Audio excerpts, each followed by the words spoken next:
Good day, everyone. We are the Best in Math 1A, Group 6, and we present the Chapter 12 containing the following topic: the love of oneself, problems of bioethics, and work of ethics. So now, we tackled about the love of oneself. So, love of oneself means taking care of your own needs and not sacrificing your well being to please others. So we have love and selfishness.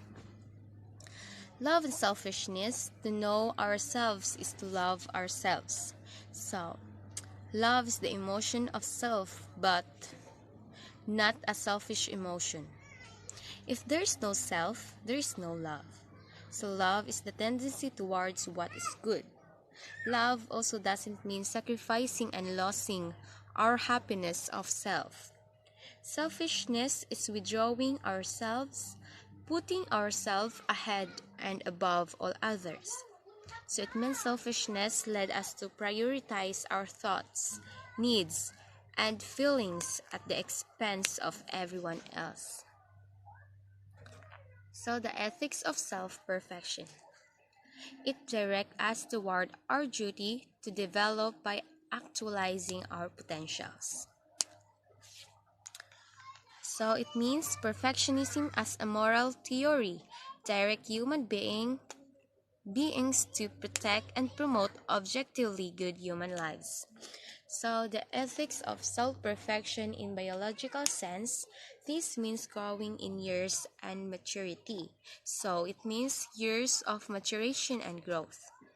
So the last is the ethics of self-perfection in the moral sense. So this means molding our character or developing our personality. So, the integral values of the person. The integrity of the person is the totality of his being as composed of body and soul. Actualizing then our potential is linked with the hierarchy of values. So, it means it is not primarily a set of character traits such as honesty, consistency of morality. When someone becomes an integral person, their integrity has come about through a learning process by which intellectual, moral, and ethical standards are created. So we have three elements: the biological duties, the intellectual duties, and moral duties. So first, we have biological duties. Are those pertaining to the preservation of life and maintenance of health and bodily function. So it means, are those concerned with the preservation of life's initial stages as well as the preservation of health and body functions. The second one is intellectual duties. Are those pertaining to the development of our intellect and will. So it means, are those that have to do with the growth of our minds and willpower. So the last one is moral duties. Are those pertaining to the development of the spirit or character. So it means, are those that have to do with the spiritual or moral growth of a person. I am April J. Leongas from BSED Math 1A. Heroes, saints, and martyrs. Heroes, saints, and martyrs are not born, they are made. This reflects that we have our own decision in life on how we wanna be. If we choose to be heroes, then we could be heroes.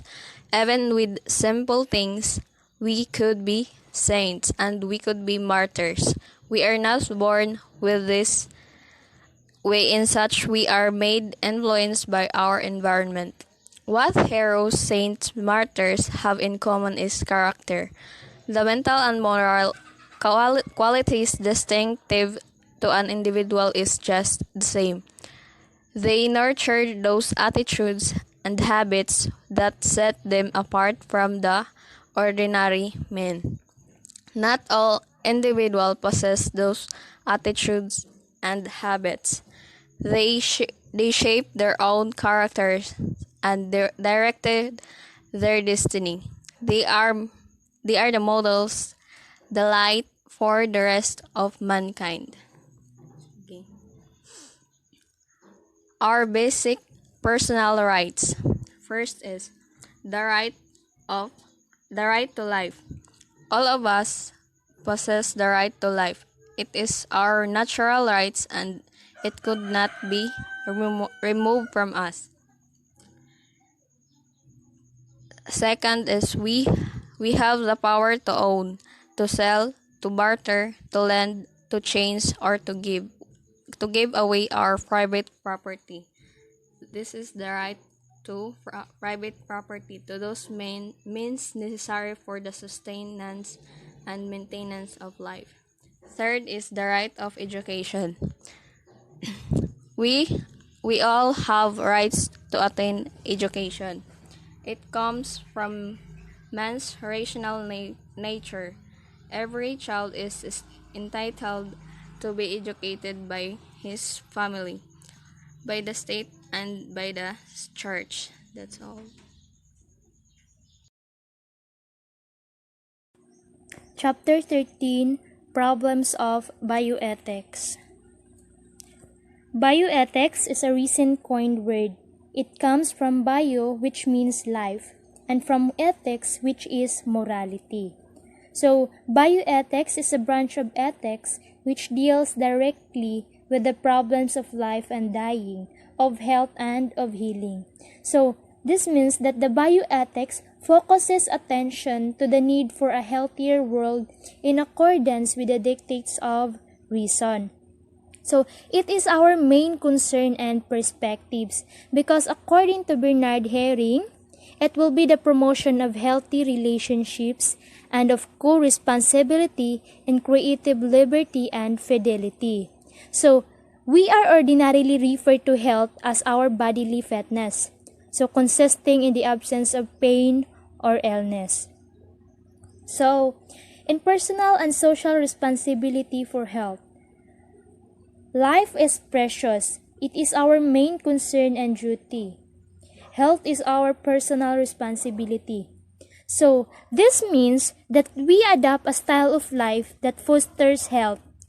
Bernard Herring say we cannot ignore. So, the old health rules such as the proper rhythm and between work and leisure, fasting and prayer, and thus learning about the mutual conditioning and oneness of body and soul. So, the cost of healthcare is becoming expensive every day. And health is a joint responsibility of the person and society because one cannot live his life any way he pleases and expect society to take care of him in sickness. So the state cannot simply stand by while its citizens indulge themselves in vices. So, in crimes against human life, first is suicide.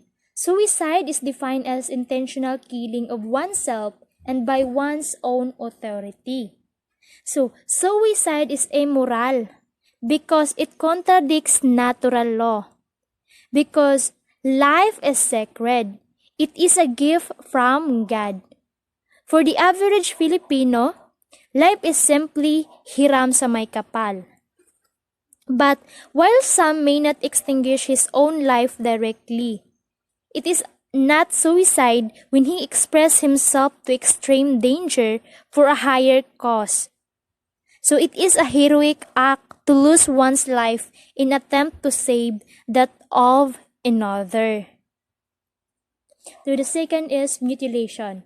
So mutilation is the cutting off of a limb or removal of an organ integral to the human body. So, the duty to preserve life extends to the conservation of all bodily parts and functions. So, therefore, the human body may not be mutilated unless the motive is itself the preservation of life. Like business transaction, which involves the selling and buying of which involve buying and selling the human organs. So it is grossly immoral While a dying person may legitimately donate an organ of his body to another, and it is regarded unethical to derive monetary profit from such donation.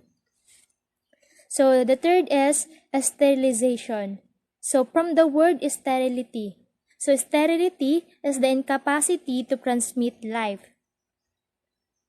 And the sterilization is a surgical operation which renders a man or a woman incapable of transmitting life. So, the moralists give the following distinction of sterilization. First is therapeutic sterilization. Therapeutic sterilization is intended to preserve the well-being of the whole body and is therefore permissible. The second is eugenic sterilization. Eugenic sterilization is intended to prevent procreation in an otherwise healthy and normal person. So eugenic is contrary to natural law and it is prohibited. And the last is punitive sterilization. So punitive sterilization is intended as a punishment for certain criminals, as practiced in some countries. So, in Henry Davis, he considered that such punishment ineffective and therefore useless, since sterilization does not extinguish criminal sexual tendencies. Number 4. Euthanasia. Euthanasia, or mercy killing, is an act of inducing death painlessly in order to abort suffering of one afflicted with an incurable or unbearable sickness. Legalizing euthanasia would confer upon a person, especially the sick and the aged, the right to request the service of euthanasia to the extent that the state may simply inflict a kind of social death on the aged and suffering and on those it may consider useless and a burden. Legalizing euthanasia would strengthen the trend towards suicide by those who explicitly or without so many words are told that they are a burden to others and society. It might split the medical profession into those who absolutely respect life and those who are willing to kill on request. So, euthanasia or mercy killing is a practice of ending the life of a person to limit the person's suffering. And doctors sometimes perform mercy killing when it's requested by a person who have a terminal illness and are in a lot of pain.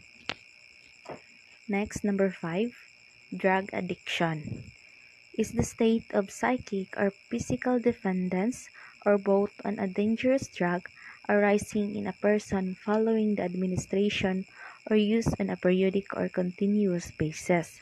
So drug addiction affects your brain and making it difficult to stop taking the drugs even if you want to. Also, drug addiction considered a brain disease because drugs change the brain, they change its structure and how it works. An individual struggling with drug addiction often feels as though they cannot function normally without the drugs. And treating addiction often requires lifelong care and therapy. Number 6, alcoholism is the state of dependence on the stimulation of wine and liquor. So, alcoholism is when one can no longer control their use of alcohol and experience emotional distress when they are not drinking. And drinking too much can lead to accident and violence. Also, affect your mental and physical health, your finances, your job, your family, and your community. Next, number 7, abortion is the intentional expulsion of a fetus which cannot survive by itself outside of the womb of the mother. So, abortion is a procedure to end a pregnancy.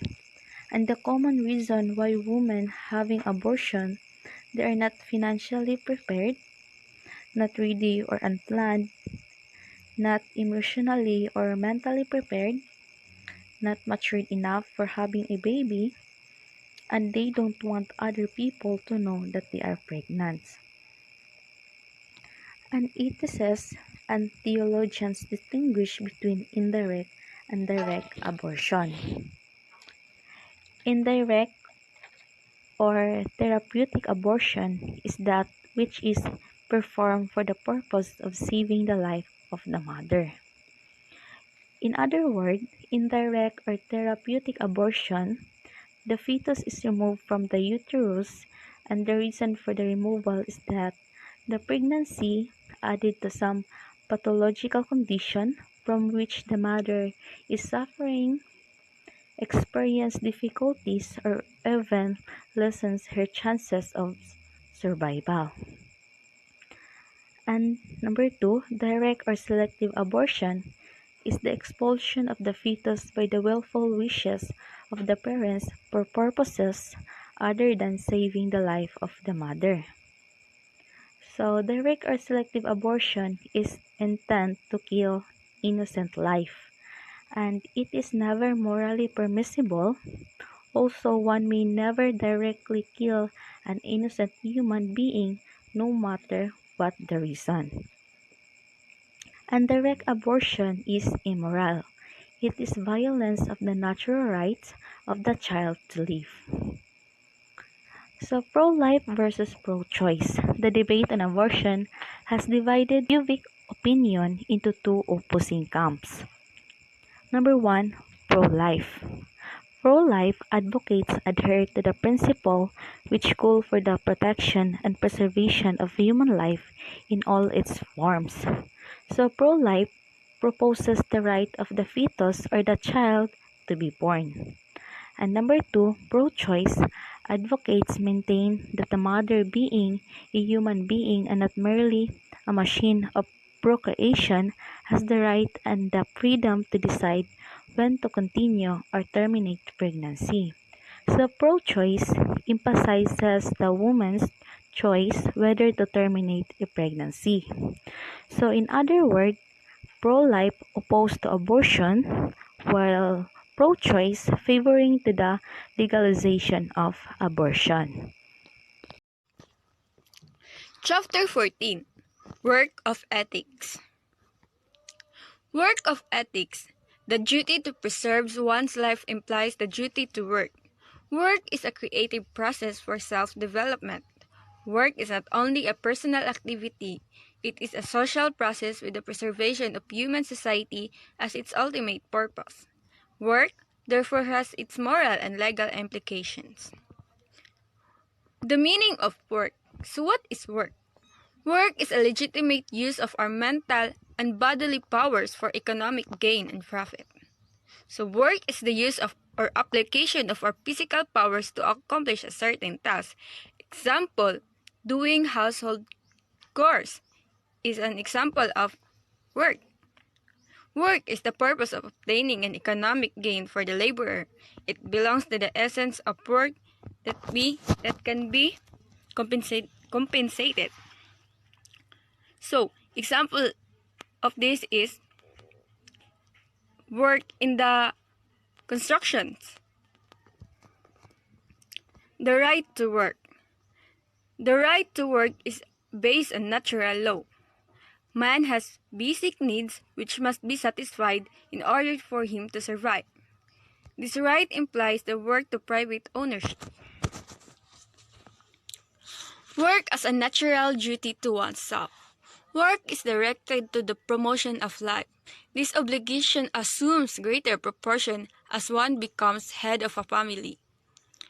According to Leo VIII, for it is a most sacred law. According to Ibid, that a father must provide a food all necessaries for those whom he has forgotten. And similarly, nature dictates that man's children who carry one as its worth and continue his personality should be provided by him with all that is needful to enable them honorably to keep themselves for want and misery in the uncertainties of this moral life. Capital and labor. So what is capital and labor? Capital and labor are complementary to each other. The relationship between these two sectors is often strained due to disregard of justice. Capital. So what is capital? Refers to the owner or investors of an industry. Example, employer. Labor refers to the hired workers employed by the industry. So example for this is the employers or the laborers. The Labor Code of the Philippines. It defines the relationship between the capital and labor. The question of just wage. Minimum wage. So what is minimum wage? It is prescribed by law, may not necessarily be just wage. So what is just wage? It is defined as the remuneration which is enough to support wage earner in reasonable and frugal comfort. For capital to fix wages unilaterally is to raise the danger of abuse. The just wage, a family wage. The Catholic Bishop of the Philippines in a personal letter on social justice, May 1949, referred to a just wage as family wage that is commensurate to the needs of a modest average Filipino family. The bishop concluded their exhortation by reminding employers that workers deserve a family wage, not in charity merely, but as a duty of social justice. Continuation of the report, Work of Ethics. Unionism, a natural right. What is natural right? A natural right are the rights that given to us at birth, that are universal and should be granted to every human in society, like the expression, thoughts, belief, custom, and even privacy. Every worker has a right to join a union in order to protect his livelihood and to cooperate in building social order. The Catholic bishop noted that it is morally wrong for anyone to interfere with this natural right, either by the threats or by discrimination against those who join such associations. Labor, if it is unorganized, can have no effective voice to protect its right and to bargain collectively with capital. Therefore, for as long as unions are peaceful and seek their objective by lawful means, they are beneficial to the members and to society as a whole. Morality of strike. Organized labor often resort to strike. Strike. What is a strike? A strike is an organized cessation from work by workers for the purpose of forcing their employers to assent to their demands, according to Henry Davis. What is cessation? So cessation means the fact or process of ending or being brought to an end. So cessation in other term is termination. For strike to be moral, the following condition must be present. First, there is a sufficient and just reason for it. So what is the meaning of sufficient and just reason? So this means that the principle that nothing happens by pure chance, but that an explanation must always be available. Second, the intended good result must be proportionate to the evil effect. So what is proportionate? Proportionate to the evil effect. So proportionate reason is a moral principle that one may employ to determine objectively and concretely the rightness or wrongness of action.